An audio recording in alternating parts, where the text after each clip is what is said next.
আসসালামু আলাইকুম ওরহমতুল্লাহি ওবরাকাতুহ। কাছে এবং দূরে, দেশে এবং প্রবাসে যে যেখান থেকে আমার এই কথাগুলো শুনছেন সকলকে প্রাণ ভরা শুভেচ্ছা। সম্মানিত দর্শক মণ্ডলী, আশা করি ভিডিওটি না টেনে শেষ পর্যন্ত দেখুন। আজকে আমি আলোচনা করছি সিজদা থেকে ওঠার সময় আমাদেরকে কোন কোন কাজগুলো লক্ষ্য রাখতে হবে, কোন কোন বিষয়গুলো আমাদের মাথায় রাখতে হবে। সম্মানিত দর্শক মণ্ডলী, সিজদা থেকে ওঠার সময় আমাদেরকে 15টি বিষয় লক্ষ্য রাখতে হবে। 1 নাম্বার বিষয় হচ্ছে তাকবীর বলতে বলতে সিজদা থেকে উঠতে হবে। আমরা যখন সিজদা থেকে উঠব তখন তাকবীর বলতে বলতে সিজদা থেকে উঠব। 2 নাম্বার হচ্ছে প্রথমে কপাল উঠবে। 3 নাম্বার বিষয় হচ্ছে তারপর নাক উঠবে। 4 নাম্বার বিষয় হচ্ছে তারপর উভয় হাত উঠবে আমাদের। এরপর 5 নাম্বার যে বিষয়টি আমাদেরকে লক্ষ্য রাখতে হবে তা হচ্ছে 2 সিজদার মাঝখানে সোজা হয়ে স্থিরভাবে বসা। 2 সিজদার মাঝখানে সোজা হয়ে বসতে হবে। সম্মানিত দর্শক মণ্ডলী, 6 নাম্বারে যে বিষয়টি আমাদের লক্ষ্য রাখতে হবে তা হচ্ছে বাম পা বিছিয়ে তার উপর বসা। 7 নাম্বার হচ্ছে ডান পা সোজাভাবে খাড়া রাখতে হবে। সম্মানিত দর্শক মণ্ডলী, 8 নাম্বার হচ্ছে ডান পায়ের আঙ্গুল সমূহ কিবলার দিকে মুড়িয়ে রাখা। ডান পায়ের আঙ্গুলগুলো কিবলার দিকে মুড়িয়ে রাখা। সম্মানিত দর্শক মণ্ডলী, 9 নাম্বার যে বিষয়টি আমাদেরকে লক্ষ্য রাখতে হবে তা হচ্ছে উভয় হাত উড়ুর উপর, হাতের আঙ্গুলের মাথা হাঁটু বরাবর বিছিয়ে রাখা ও হাতের আঙ্গুল সমূহ স্বাভাবিক অবস্থায় রাখা।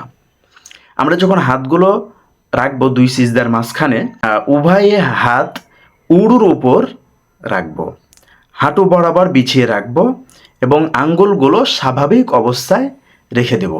সম্মানিত দর্শক মণ্ডলী, 10 নাম্বার যে বিষয়টি আমাদেরকে লক্ষ্য রাখতে হবে তা হচ্ছে নজর 2 হাঁটুর মাঝের দিকে রাখা। সম্মানিত দর্শক মণ্ডলী, 11 নাম্বার যে বিষয়টি আমাদেরকে লক্ষ্য রাখতে হবে তা হচ্ছে নফল নামাজে বসা অবস্থায় আমরা 2 সিজদার মাঝখানে যে দোয়াটি আছে, আল্লাহুম্মা রব্বি গফিরলি বা রব্বি গফিরলি ওয়ারহামনি ওয়াহদিনি ওয়াআফিনি ওয়ারজুকনি, এরকম যে দোয়াটি আছে সেই দোয়াটি পড়া।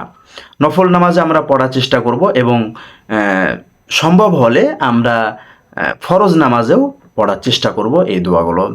সম্মানিত দর্শক মণ্ডলী, 12 নাম্বার হচ্ছে তাকবীর বলা অবস্থায় পূর্বের নিয়মে দ্বিতীয় সিজদা করা। সম্মানিত দর্শক মণ্ডলী, 13 নাম্বার হচ্ছে দ্বিতীয় সিজদার পর তাকবীর বলা অবস্থায় পরবর্তী রাকাতের জন্য পায়ের অগ্রভাগে ভর করে দাঁড়ানো। সম্মানিত দর্শক মণ্ডলী, দ্বিতীয় সিজদার পর তাকবীর বলা অবস্থায় পরবর্তী রাকাতের জন্য পায়ের অগ্রভাগে ভর করে দাঁড়ানো, এটি হচ্ছে 13 নাম্বার। 14 নাম্বারে যে বিষয়টি আমাদেরকে লক্ষ্য রাখতে হবে তা হচ্ছে হাঁটুর ওপর হাত রেখে দাঁড়ানো, বিনা ওজরে জমিনে ভর না দেওয়া। হাঁটুর উপর ভর করে আমরা উঠে গেলাম। যদি সমস্যা থাকে তাহলে জমিনে হাত দিয়ে যেভাবে আমাদের সম্ভব সহজ হয় সেভাবে আমরা উঠব, কিন্তু স্বাভাবিক অবস্থায় হাঁটুর উপর ভর করে আমরা যেন সিজদা থেকে দাঁড়াই। সম্মানিত দর্শক মণ্ডলী, 15 নাম্বার হচ্ছে সিজদা হতে সিনা ও মাথা স্বাভাবিক সোজা রেখে সরাসরি দাঁড়ানো। অর্থাৎ যখন আমরা সিজদা থেকে দাঁড়াবো তখন আমরা খুব সোজা হয়ে সিনাটাকে, মাথাটাকে সোজা করে স্বাভাবিকভাবে আমরা দাঁড়াবো। সম্মানিত দর্শক মণ্ডলী, এই 15টি বিষয় আমরা সিজদা থেকে ওঠার সময় অবশ্যই লক্ষ্য রাখবো।